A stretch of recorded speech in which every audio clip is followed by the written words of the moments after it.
Hi, I'm Sharon Bill. As my lessons continue to progress through the ABRSM Grade 6 Music Theory Workbook, I now turn my attention to question 1A, Exercise 12. In question 1A, we are required to add chords to a given melody line. In this particular exercise, we are given an Old English song, which I recognise the melody as being to the words "Early one morning, just as the sun was rising, I heard a maiden singing." I thought I recognised this melody. And as a traditional English song, we perhaps suggest that we want quite simple harmony. However, this still requires us to observe all of the rules of four-part harmony that we may be implying as we allocate chords to this melody line. The full lesson can be found on my Patreon channel if you visit patreon.com/Sharon Bill, and you can find links to this lesson in the cards and in the description box below. After this short little video, you'll see sample examples of this lesson showing you how I work through every part of the exercise step by step, note by note. Everything that you need to understand this advanced level music theory can be found in my Harmony and Composition textbook. This book is available from Amazon, and you can find the links to this in the cards and the description box also. Enjoy your studies!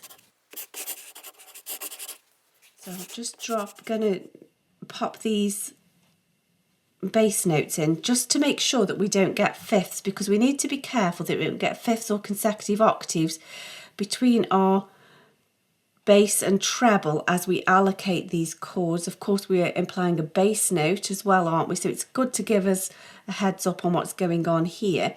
And then we could have a 1B, which would be the G sharp in the bass, and we're not doubling the third, and it's not creating any problems. However, there is no reason why we can't just have chord 1 again. It's a very simple song, and it seems entirely appropriate to just have chord 1, 1. And then here we can see we've got a chord 1 arpeggio. Now we've got to have chord 1 again because we've got the third here, so we can't have 1B, otherwise we'd be doubling the third, because 1B would be G sharp in the bass, and then we get it again here in the treble. So it's got to be chord 1 again. And I don't see that there's any problem with that at all. Chord 1, 1 and 1 and. So let's see what we think here. So here that would be an E. So B.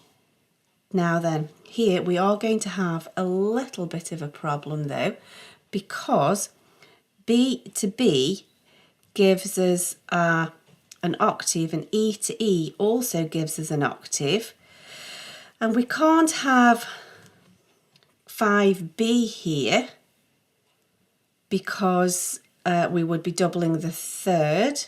So here we're probably going to have 1B and then go to 1. So we are going to have a little bit of a change, aren't we?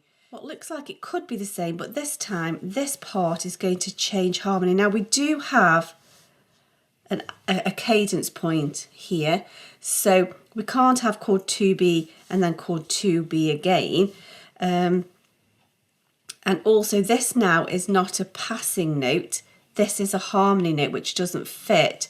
And so this can be 2B linking back to this, so that would be a 2B, and that would be note A. So just checking, that's a fifth, and then that's a third, so that's okay. But now we do have our cadence point, so really D sharp, F sharp is chord 5 to 1 are perfect cadence. So let's just make sure we've got an octave, A to A there, but that's a fifth, then it becomes a third, and then it's an octave. So we're clear of consecutives.